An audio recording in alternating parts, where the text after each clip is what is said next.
Assalamualaikum Ibu Rizka. Waalaikumsalam Ibu Husnul. Bagaimana kabarnya Ibu? Alhamdulillah baik Ibu Rizka. Ibu Rizka, Iya, begini, iya. saya pengen curhat. Ibu Rizka ada waktu tidak?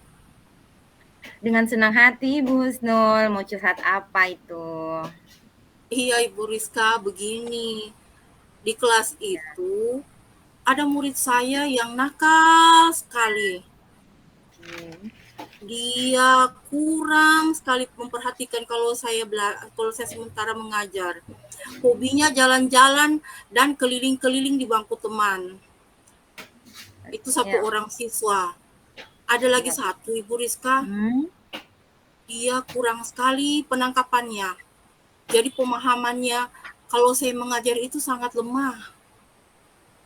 Itu yang saya ingin curhatkan Ibu Rizka. Oh, oke. Jadi berarti tujuan dari pertemuan kita ini Ibu mau curhat tentang siswa Ibu tadi yang dua orang itu, yang Iya, satu yang kurang fokus dalam pembelajaran, yang satu itu mungkin lebih aktif ya di dalam kelasnya. iya Ibu Nah, Rizka. dari pertemuan kita ini, dari yang Ibu yang curhatkan itu, apa harapan Ibu untuk kedua orang siswa Ibu tersebut? Harapan saya, maunya saya itu Ibu Rizka, anak-anak Ya. semua di dalam kelas itu bisa fokus pada saat saya mengajar. Tidak ada yang jalan-jalan keliling-keliling, tidak ada yang bermain, semuanya fokus mendengarkan saya pada saat mengajar. Mau saya seperti itu semua anak-anak saya dalam kelas Ibu Rizka. Terus bagaimana caranya Ibu Rizka saya bisa atasi masalah ini? Tolong dibantu saya Ibu Rizka. Oke, berarti di sini Ibu ingin apa? Bantu apa, mencari solusi ya untuk Iya, mengatasi masalah kedua siswa Ibu tadi ini. iya betul Ibu Oke. Rizka. Nah, kalau untuk Ibu sendiri, eee, di dalam kelas itu kesempatan-kesempatan apa yang sudah Ibu miliki untuk bisa, mengatasi kedua anak tersebut yang sampai sekarang ini berjalan dalam pembelajaran yang Ibu lakukan sehari-hari? Jadi setelah saya masuk ke dalam guru penggerak ini Ibu Rizka, saya kan lebih memprioritaskan segala sesuatu saya menyerahkan kepada peserta didik, saya memberi kebebasan kepada mereka. Jadi dua orang siswa saya ini menyalahgunakan maksud Hmm. saya tadi. Uh, saya kan biasa mengkombinasikan pelajaran saya sambil bermain. Saya bermain dulu ular naga panjangnya kayak begitu tuh Ibu Ruska. Pas ada pembelajaran seperti itu, saya mengajak mereka sambil bermain. Tapi dua orang anak ini kadang-kadang tidak fokus pada saat saya memberi aba-aba stop, dia Hmm. tidak berhenti. Terus yang namanya Amar ini, dia suka temannya lurus, dia belok. Seperti itu Ibu Rizka. Jadi saya ini bingung juga bagaimana caranya membuat si Amar ini bisa fokus betul-betul dia perhatikan saya pada saat saya berbicara di depan kelas. Oke, berarti itu, apa, Ibu apa namanya, menghadapi beberapa hambatan ya dalam mengatasi anak tersebut. Iya, betul Ibu Rizka. Eee, Kalau dalam pembelajaran di kelas itu, strategi-strategi yang Ibu gunakan untuk mengatasi kedua anak tersebut tadi ini seperti apa? Selain Itu tadi Ibu Rizka. apa, ya apa tadi, bikin permainan seperti ular naga panjangnya itu, selain itu seperti apa lagi, Bu? Saya lihat Ibu Rizka, strategi yang saya gunakan, Hmm. saya coba kemarin pas itu jam pelajaran menari, menyanyi, pelajaran menari dan menyanyi, Ya. anak-anak di kelas itu bisa fokus. Kenapa? Saya menggunakan Infokus dan saya menggunakan laptop. Jadi Infokus kan besar Ibu Rizka. Jadi Ya. saya menggunakan Infokus, saya tampilkan di situ gambar menari dan dengan lagu-lagu dengan musik-musiknya, kedua anak semua murid saya ini bisa fokus. Saya rasa mungkin menggunakan Infokus ini ya Ibu Rizka yang bisa saya cocok gunakan ya, karena mereka bisa menyanyi, bisa menari, bisa sambil joget. Jadi hari Kamis itu memang saya fokuskan untuk pelajaran menari, menyanyi di kelas saya. Pada saat jam itu mereka semua fokus menari itu sesuai dengan irama, gerakannya bisa cocok loh Ibu Rizka. Saya juga bingung, padahal laki-laki loh, dia bisa menari si Amar ini. Karena Amar ini kebetulan dia keturunan Arab. Jadi memang mungkin saya pikir karena dia turunan Arab, jadi dia bisa menari. Tapi yang satu ini si Putra, dia orang asli Kaili, tapi bisa juga nari, dia bisa menyanyi. Jadi mungkin saya pikir eh, pembelajaran yang saya gunakan yang menarik itu mungkin menggunakan Infokus ya, dan menggunakan lagu-lagu anak-anak di dalamnya mungkin saya lebih lebih perbanyak mungkin ya Ibu Rizka. Ya, Karena dengan begitu saya lihat perhatian mereka bisa terfokus pada satu titik. ya. Dari hambatan tadi, berarti Ibu sudah menemukan solusi, sudah luar biasa sekali.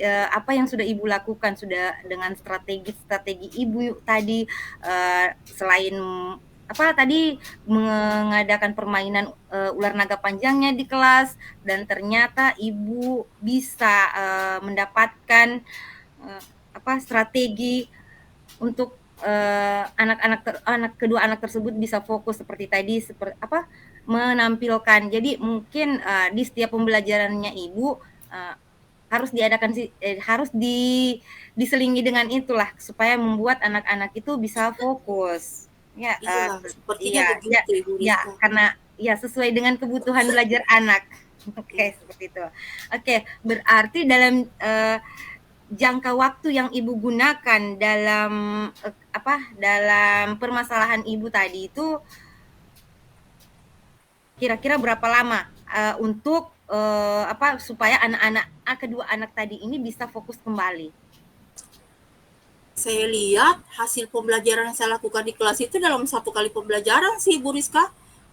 Oh. Jadi dia bukan dalam jangka waktu panjang, dia dalam jangka waktu pendek saja ketika pembelajaran berlangsung saja, karena uh, tidak mungkin saya kasih menari dan menyanyi mereka di setiap pelajaran. Jadi memang pada saat jam pelajarannya saja Ibu Rizka, makanya jangka waktu pendek saya rasa Ibu Rizka. Oh, luar biasa. Nah, itu kan Ibu sudah mencoba di dalam kelas, ada tadi Ibu sudah bisa mengatasi berbagai hambatan yang Ibu alami di dalam kelas. Nah, kalau untuk kayak pembelajaran di rumah, ini anak tadi kan harus dikontrol di rumah. Jadi selain Ibu sendiri, itu siapa saja yang dapat membantu Ibu untuk mengatasi anak ini? Iya, jadi saya harus berkolaborasi Ibu Rizka dengan orang tua, kepala sekolah dan guru-guru juga. Ya. Karena kalau di sekolah itu memang masih bisa saya awasi, tapi kalau pada saat mereka menari di luar, saya membutuhkan teman sebagai partner saya untuk menjaga mereka. Contohnya pada saat masa orientasi siswa kelas 1 pada awal-awal itu kan saya mengajak mereka ke lapangan 3 hari itu. Jadi saya memang membutuhkan teman-teman guru yang lain untuk mengawasi mereka beraksi di dalam lapangan. Tapi kalau sudah di rumah Ibu Rizka, saya harus berkolaborasi dengan orang tuanya. Jadi saya membutuhkan semua pihak supaya tujuan saya ini bisa berhasil. Luar biasa apa yang Ibu sudah lakukan untuk mencapai itu apa yang Ibu inginkan. Oke, setelah coaching ini apa tindak lanjut yang akan Ibu lakukan untuk kedua anak ini agar sudah lebih fokus, terbiasa fokuslah dalam kelas itu, tidak lagi berlari-larian, dia sudah fokus. Ya. Kira-kira seperti apa Ibu? Kalau kelas 1 Ibu Rizka, kemarin kan kita sudah belajar tentang cara membuat anak-anak lebih fokus dengan menggunakan musik, tapi kalau di kelas 1 saya rasa harus ada orang menyanyi, tidak bisa cuman iringan lagu. Jadi kayak lagu anak-anak memang mungkin mereka bisa lebih fokus, tapi lagu anak-anak ini hanya saya perdengarkan pada saat jam-jam mereka di sela-sela mereka ini pada awal pelajaran, di saat mereka jenuh, saya bisa menyisip-nyisipkan lagu untuk mereka nyanyikan supaya mereka tidak bosan. Dan jika Amar ini, saya rasa menurut pendapat saya, dari hasil percobaan yang saya lakukan itu, anak yang bermasalah tidak fokus ini, ketika kita nyanyikan musik, kita ajak dia menyanyi, dia bisa lebih fokus. Jadi saya harus banyak-banyak menguasai lagu anak-anak. Mungkin begitu Ibu Rizka. Oh ya, berarti ke depannya Ibu harus lebih banyak lagi Iya, mempelajari lagu anak-anak, apalagi ini di kelas 1, masa iya transisi dari betul. PAUD ke SD ya, Bu. Oke, saya kira sampai di sini saja dulu coaching kita pada hari ini, Ibu. Jadi Iya. bagaimana perasaan Ibu setelah mencurhatkan segala yang permasalahan yang Ibu Alhamdulillah Ibu hadapi? Rizka bisa plong, bisa sehari ini senang. Kenapa? Karena permasalahan saya di kelas itu bisa saya curhatkan sama ibu. Karena saya orangnya begitu Ibu Rizka. Setiap ada masalah saya harus curhat supaya permasalahan saya itu sudah bisa lepas. Terima kasih Ibu Rizka. Oke, terima kasih kembali Ibu. Semangat untuk tetap terus bergerak di Iya, kelasnya. terima kasih. Assalamualaikum.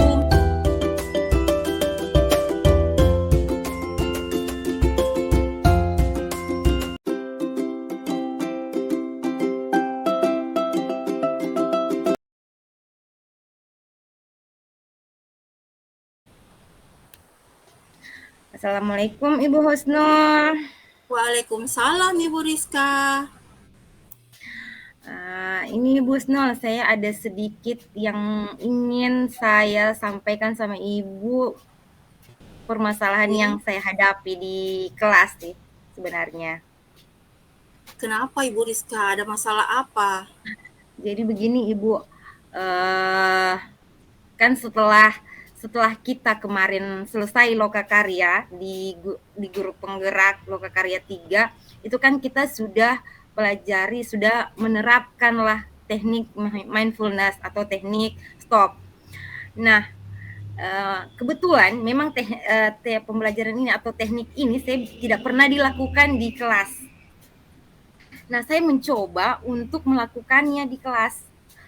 Dan apa yang terjadi, itu anak-anak cuman ketawa. Ya, Mungkin ya itu tadi, apakah saya belum terlalu maksimal menggunakan teknik mindfulness ini, kan memang masih mungkin masih anak-anak mungkin masih ini pelajaran baru bagi mereka toh, yang seperti itu Ibu kayaknya. Ya masalah yang itu yang ingin saya sampaikan sama Ibu supaya ya jadi bisa ada pencerahan lah sedikit ya. apa yang akan saya lakukan ke depannya nanti. Jadi tujuannya Ibu Rizka kali ini mau curhat masalah mindfulness di kelas berapa Ibu? Di kelas 5 Ibu. Oh, di kelas 5 SD. Jadi Ya, di tujuannya kelas Ibu 5 kali SD. ini Mm-mm. menerapkan pembelajaran mindfulness di kelas 5 SD. Ya. Iya. Terus permasalahannya itu anak-anak kenapa Ibu? Ini pas saya mau menerapkan itu kan kemarin kita sudah pelajari itu teknik-tekniknya, duduk siap, duduk duduk dengan Iya, posisi ya posisi yang senyaman mungkin. Jadi saya cuma menyampaikan seperti itu. Tapi memang mungkin saya karena belum menggunakan musik, saya masih secara langsung. Nah, ada beberapa anak sih yang sudah fokus, tapi ada juga yang masih saling menertawakan pas disuruh pejamkan matanya atau menunduk ke bawah. Astaga, cuman baku lihat ketawa. Jadi saya berpikir, aduh, bagaimana ya caraku nanti untuk melakukannya ke depannya? Apakah saya ini harus eh, apa ya setiap harinya, karena kan memang kan baru sekali ini di SD, karena kemarin kan kita itu menerapkan masih sama SMP atau SMA, itu mungkin sudah tidak canggung lagi menggunakan ini, tapi kalau untuk di SD, apalagi kelas 5.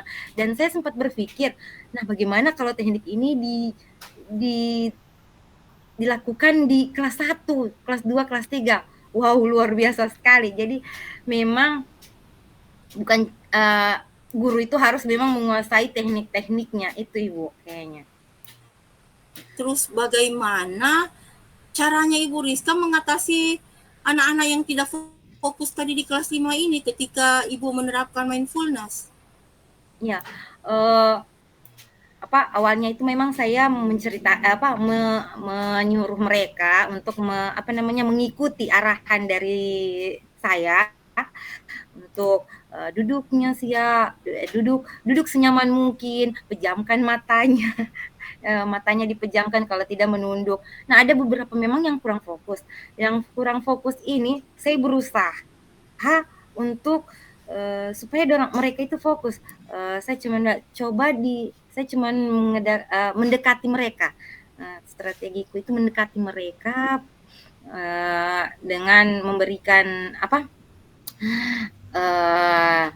pernyataan coba dilakukanlah dulu karena ini pembelajaran baru bagi kita. Ibu mau coba supaya apa yang kamu rasakan dari apa yang Ibu ajarkan. Jadi dari yang tidak fokus tadi, jadi kan tadi masih tahap pertama, mungkin memang masih kurang fokus. Jadi pas saya ulangi lagi, nah sudah. Jadi saya cuma mencoba menanyakan yang kurang fokus tadi. Jadi apa yang dirasakan? Ibu mengantuk kan Ibu mengantuk. Nah, tapi dari mengantuknya bagaimana pikirannya? Kan tadi kita sudah pelajaran matematika tapi sudah dilepaskan semua kan itu apalagi biasa kan kita kalau di dalam kelas di SD itu wow, suasananya luar biasa kalau sudah selesai semua. Jadi dari selesai itu saya mencoba merefresh kembali mereka supaya tidak fokus ke pelajaran terus. Jadi saya berusaha untuk mencoba menerapkan tekniknya stop dan mindfulness ini ke kelas saya. Ini masih di kelas saya, saya belum mungkin kedepannya akan diimbaskanlah ke teman-teman, ke rekan sejawat yang lain seperti apa itu teknik-teknik ini, gitu Ibu. Dan mungkin kedepannya akan saya mencari musik kayak kemarin kan, tapi saya masih meraba-raba apa musik yang cocok kayak untuk anak SD kan. Kalau kemarin itu mungkin anak SMP, SMA, tapi ini untuk anak SD loh. Jadi kita berpikir berkali-kali mana lah musik. Jangan nanti anak-anak sudah pas diputarkan musik tambah parah, mereka cuma tertidur. Aduh, atau tambah ketawa. Jadi memang betul-betul kita menggunakannya ini lebih ekstra lagi. Gitu, Ibu. Iya, bagus sekali rencananya Ibu Rizka ini. Nah, dari rencana yang Ibu Rizka rancang tadi, apa komitmen Ibu terhadap rencana yang tadi Ibu rancang untuk mengatasi masalah ini, rencana ke depannya nanti ini? Oke. Apakah anak-anak ini bisa bertanggung jawab kalau Ibu Rizka buat mindfulness seperti itu lagi di kelas, tidak bermain lagi, bisa mereka tanggung jawabkan itu? Oke, ya mungkin ya untuk kedepannya saya akan mencoba dalam setiap pelajaran kan dalam sehari itu ada 3 atau 2 pelajaran ya. Jadi saya mau mencoba menerapkannya setiap hari di kelas supaya anak-anak itu terbiasa dan tidak canggung lagi ketika saya mau menerapkan teknik mindfulness ini. Jadi dengan sudah terbiasa kalau mungkin setiap harinya konsisten lah kalau saya mau saya harus konsisten melaksanakan itu di kelas supaya anak-anak terbiasa dan tidak canggung lagi kalau mengikuti instruksi yang saya lakukan. Iya. Gitu. Apakah Ibu Rizka bisa melaksanakan mindfulness di kelas sendiri atau ada yang bisa membantu Ibu Rizka? Atau Ibu bisa berkolaborasi dengan siapa di dalam kelas pada saat kegiatan mindfulness ini, Bu Rizka? Oke, kalau untuk kegiatan mindfulness sendiri yang saya mau lakukan di kelas, saya kira cuman saya sendiri saja dulu. Kalau untuk dengan rekan sejawat lain, mereka kan belum mengetahui yang bagaimana itu. Jadi nanti mungkin ke depannya saya akan menyampaikan atau setidaknya itu mengimbaskan teknik apa yang kita sudah terima di guru penggerak ini, materi-materi atau teknik-teknik yang kita sudah dapatkan, kita imbaskan kan ke teman-teman kita, rekan sejawat kita di sekolah, supaya mungkin mereka bisa mencobalah sendiri di kelasnya, bukan cuma di kelasku sendiri, seperti itu. Iya, bagus sekali rencana Bu Rizka ini, saya sangat mendukung.